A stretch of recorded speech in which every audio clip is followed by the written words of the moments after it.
Assalamualaikum warahmatullahi wabarakatuh. Nama saya Rahmati Saman, mahasiswa PGMI kelas 5B UIN Syarif Hidayatullah, Jakarta. Di pertemuan kali ini, saya akan sedikit membahas tentang langkah-langkah berbicara dan keterampilan berbicara. Seperti yang kita tahu, berbicara adalah suatu kegiatan penyampaian informasi yang dilakukan secara lisan menggunakan kata-kata atau kalimat. Nah, untuk dapat menjadi pembicara yang baik, tentunya kita perlu mempersiapkan diri dengan maksimal sebelum menyampaikan materinya. Terdapat 3 langkah persiapan yang harus dilakukan. Yang pertama itu ada tema.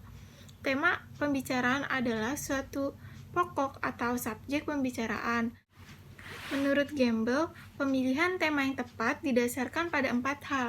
Yang pertama, analisis diri untuk mengidentifikasi apakah tema tersebut menarik perhatian Anda dan materi tersebut di bawah penguasaan pengetahuan Anda. Yang kedua, analisis pendengar untuk mengidentifikasi keinginan pendengar, kebutuhan pendengar, dan pengetahuan yang dimiliki pendengar sehingga memiliki hubungan dengan materi yang akan disampaikan. Yang ketiga, identifikasi kejadian terhadap pembicaraan. Adanya peristiwa alam yang menyebabkan pembicaraan itu dapat dijadikan tema. Yang terakhir ada pilihlah area pembicaraan subjek secara umum yang kemudian dipersempit pada subjek khusus dan pada akhirnya pada subjek yang tersempit. Langkah yang kedua adalah materi. Materi adalah bahan pembicaraan. Nah, bahan pembicaraan ini haruslah relevan dengan tujuan pembicaraan. Untuk memperoleh materi, kita dapat membaca baik buku, jurnal, buletin, majalah, dan lain-lainnya yang dapat memberikan informasi terkait hal-hal yang akan kita bicarakan nanti. Yang ketiga adalah draft. Draft sering disebut juga dengan kerangka pembicaraan. Kerangka pembicaraan ini adalah suatu acuan yang dijadikan pedoman oleh pembicara dalam mengembangkan suatu pokok materi. Draft ini sangat dibutuhkan, apalagi jika kegiatan berbicara ini dilakukan dalam situasi yang formal. Selanjutnya kita akan membahas tentang keterampilan berbicara. Keterampilan berbicara adalah suatu kemampuan mengucapkan kata-kata dalam rangka menyampaikan ide, gagasan, pikiran, maupun perasaan. Nah, berikut ini ada istilah-istilah yang berkaitan dengan keterampilan berbicara. Yang pertama adalah retorika. Retorika sendiri berarti teknik penggunaan bahasa sebagai seni, baik secara lisan maupun tulisan, yang didasarkan atas pengetahuan yang baik. Kajian retorika meliputi monologika dan dialogika.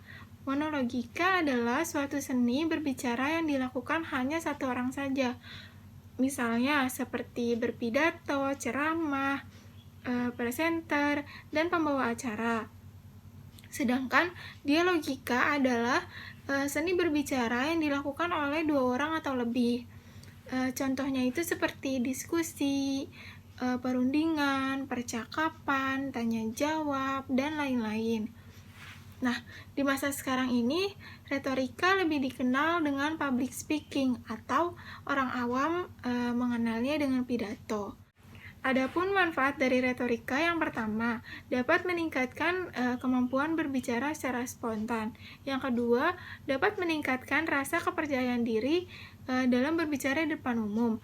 Yang ketiga, menambah gaya berbicara yang efektif.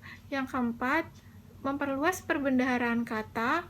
Yang kelima, meningkatkan keefektifan dalam berbicara. Dan yang keenam, memperluas relasi sehingga kita dapat dengan mudah memperoleh pekerjaan. Selanjutnya ada aksentuasi. Aksentuasi ini berarti pemberian tekanan pada kata atau suku kata tertentu. Fungsi dari aksentuasi ini untuk menonjolkan kata-kata yang dianggap penting, sehingga pendengar memberikan perhatian yang lebih pada kata tersebut. Nah, penggunaan aksentuasi ini harus tepat. Apabila terdapat kesalahan pada penggunaan aksentuasi ini, akan menyebabkan kesalahpahaman terhadap pembicara dan pendengarnya.